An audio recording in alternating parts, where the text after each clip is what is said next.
Good morning, children. Welcome back to the session of Devotional Path to the Divine, where we have seen famous Vagyakaras, saint poets in our previous session of spreading Bhakti movement.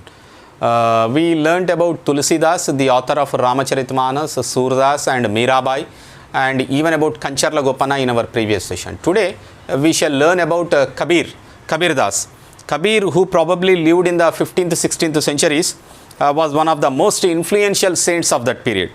He was brought up in a family of Muslim Julas or weavers.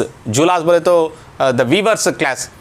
These people got settled near the Banaras, the present Varanasi or Kashi, and we have very little information, very little reliable information, that is dependent information is present about his life. Not much information is present. So we got to know of his ideas from a vast collection of verses called Sakhis and Pads, said to have been composed by him and sung by wandering bhajan singers.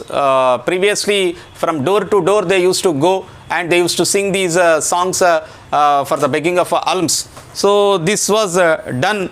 Those singers bhajans were actually composed by the Kabir Das. Some of these were later also collected and preserved in the Guru Granth Sahib, that is in the Panchwani and Bijak, which are the holy books of Sikhs. And Kabir's teachings were based on a complete, indeed, a vehement rejection of the major religious traditions. His teachings openly has ridiculed. Ridiculed means satirically. Satires dalte nahi kabhi kabhi.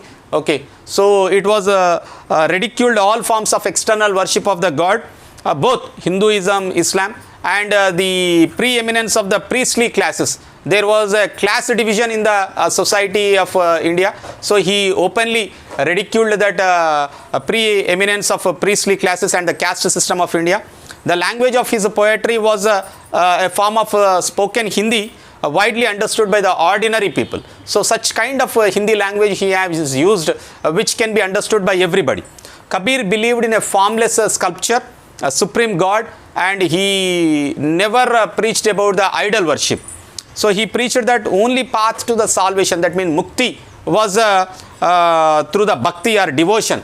Kabir has drew his followers from both Hindus and Muslims, and one of his composition tells about the Ram and Allah, both.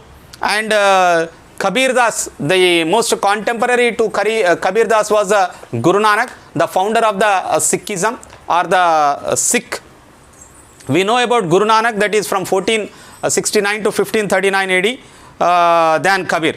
So this Guru Nanak was born in Talwandi and Nankana Sahib in Pakistan today, that is Talwandi is presently is in Pakistan, which is very near to Punjab. Okay, border mein bahut nazdik hai Talwandi. So he travelled widely before establishing a center at Kartarpur, that is Dera Baba Nayak on the river Beas. So this Kartarpur is a place, is a holy place for the Sikhs, and irrespective of their form of creed and caste or gender, his followers ate together in the common kitchen, that is called as langar. Common kitchen bolte हैं. अगर आप golden temple को गए तो ये लंगर के बारे में पता चलती. लंगर बोले तो एक कॉमन किचन है जिस पे जो भी आए उसको खिलाते रहते. They will serve the chapatis and very delicious curry also they serve it, that is called as langar. It's called as a common kitchen.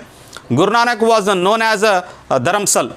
The number of Guru Nanak followers increased through the 16th century under his successors. So after Guru Nanak, his preachings were spread by his followers.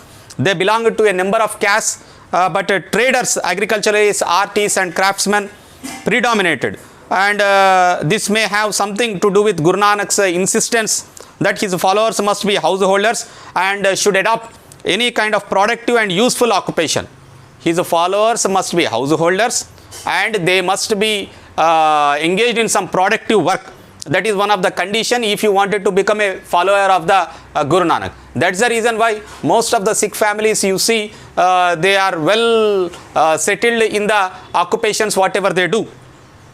They were also expected to contribute the general funds for the community of followers, And the idea of Guru Nanak had a huge impact on his movement at the very beginning. He emphasized on the importance of worship to the God and one God, that is one God, and he insisted that caste, creed or gender was irrelevant for attaining liberation. If you want to reach the salvation, if you want to reach the abode of the God, okay, then caste, creed and all these things are irrelevant, was taught by Guru Nanak.